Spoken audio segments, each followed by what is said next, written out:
और प्रोफेशनली करना है तो आपको थोड़ा टाइम देना पड़ेगा। और मैं समझता हूँ कोई भी बिजनेस में लगता है, जैसे आप डॉक्टर इंजीनियर बनने के लिए 4-4 साल लगता है, तो पढ़ाई इसमें भी लगती है। तो टेक्निकल और फंडामेंटल जैसे मैं बात कर रहा था, कोई भी एक चीज़ में आपको मास्टर करना है। सर थोड़ी मार्केट की ही बात करते हैं, थोड़ा आप बताओ कि अगर मैं आपसे पूछूं कि क्या रीजंस होते हैं कि मार्केट क्रैश हो जाती है, क्या रीजंस होते हैं इसके बीच? चलिए ये सही है, तो मैं आपको 2 चीज़ बताता हूँ। जैसे मैंने बताया फंडामेंटल और टेक्निकल।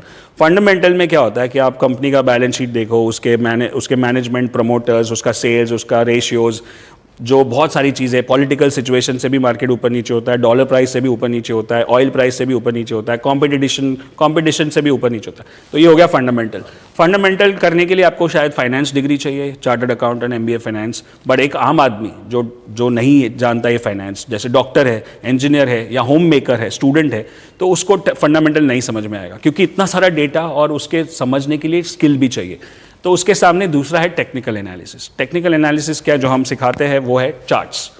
आपने देखा होगा लाइंस ऊपर नीचे ग्राफ्स होते हैं, उसको आइडेंटिफाई करना है। तो काफ़ी लोग आर्ग्यू करते हैं कि खाली चार्ट देख के कैसे ट्रेड हो सकता है, अरे फंडामेंटल तो जानना चाहिए, कंपनी के बारे में जानना चाहिए ना। हम लोग 15 साल से सिखा रहे हैं, और टेक्निकल एनालिसिस एक ऐसा सब्जेक्ट है जो यूनिवर्सली एक्सेप्टेड है, मतलब एप्लीकेबल है। मतलब आप इंडिया के स्टॉक्स में भी अप्लाई कर सकते हो, US के स्टॉक में भी कर सकते हो, कमोडिटी में भी कर सकते हो, करेंसी में।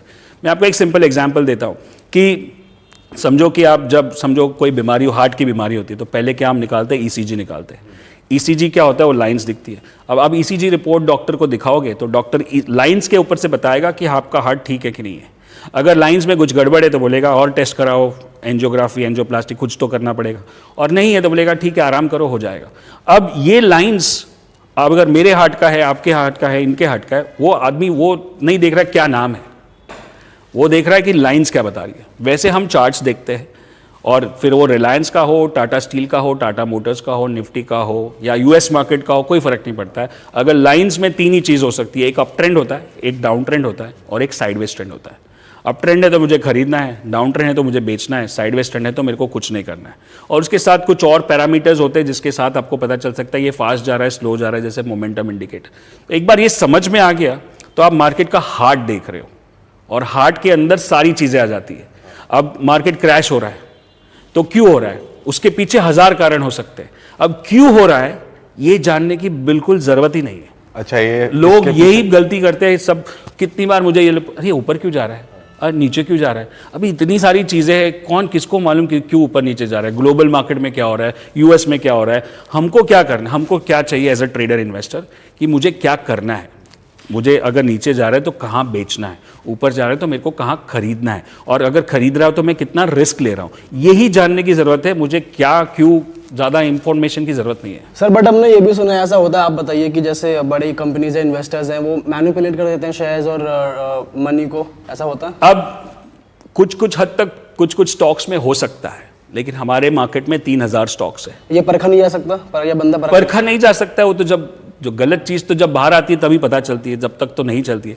बट जैसे हम टेक्निकल एनालिसिस चार्ट्स पे काम करते हैं। फॉर एग्जांपल कोई भी आप जो भी बड़ा स्कैम हुआ है जिस कंपनी में, और फिर वो स्टॉक गिरा है नीचे, जैसे लास्ट फ्यू ईयर्स में येस बैंक या स्पाइस जेट या किंगफिशर एयरलाइंस या सत्यम कंप्यूटर्स इन द लास्ट 2008 में, तो ये सारी चीज़ों में अगर कुछ भी स्कैम होता है कोई भी स्टॉक में, तो किसी ना किसी को तो मालूम है, राइट? और वो अगर आपको पता है कि ये कंपनी में ये होने वाला है और आपके पास शेयर है, तो आप क्या करोगे? पहले जाके बेच दोगे, फिर आप और लोगों को बोलोगे, आप वो बेचेगा तो उससे क्या फ़र्क पड़ेगा? चार्ट नीचे आएगा। हम चार्ट्स की स्टडी करते हैं, और चार्ट नीचे आएगा, मुझे पता नहीं कि स्कैम हो रहा है, बट चार्ट तो नीचे आ रहा है, तो मेरे सिग्नल में तो वो सेल हो गया, मैंने सेल कर दिया। अब बाद में पता चलता है कि स्कैम था और वो जोर से गिरता है। तो अगर आप खाली चार्ट्स को स्टडी करोगे और उसके सिग्नल को फॉलो करोगे, तो आप स्कैम हो ना हो, आप सही टाइम पे आपको रिस्क, मैंने 100 में लिया है, मेरा 90 का स्टॉप लॉस है, मैं 90 होगा तो निकल जाऊंगा, फिर वो स्कैम की वजह से 10 भी हो जाए तो मेरे को प्रॉब्लम नहीं है। ओके। एंड सर, ये मार्केट जो आप ग्राफ देखते हो, जैसे अगर नीचे आ रहा है तो is there a particular duration जितने दिन तक आप देखोगे? क्योंकि कई बार ऐसे आके ऐसे भी जा सकता है। यस। सो अगर आप चार्ट्स की भाषा समझते हो तो उसमें होता है daily chart, weekly chart, monthly chart, और जो लोग एकदम छोटा ट्रेडिंग करते हैं वो इंट्राडे चार्ट्स, 5 मिनट का चार्ट, 15 मिनट का चार्ट, 20 मिनट का चार्ट वैसे देखते हैं।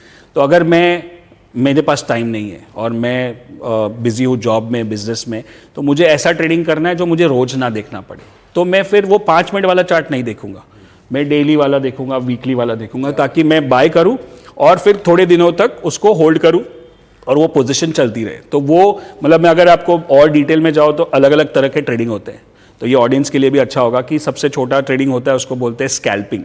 स्कैल्पिंग मतलब वो 1 मिनट के अंदर बाय सेल कर लेते हैं, बाय सेल पूरा दिन वही करते रहते हैं। उसके ऊपर होता है इंट्राडे ट्रेडिंग। इंट्राडे ट्रेडिंग मतलब आज सुबह लिया और शाम तक खत्म कर दिया, मतलब 9 बजे से लेके 3:30 बजे तक आपको खत्म करना है।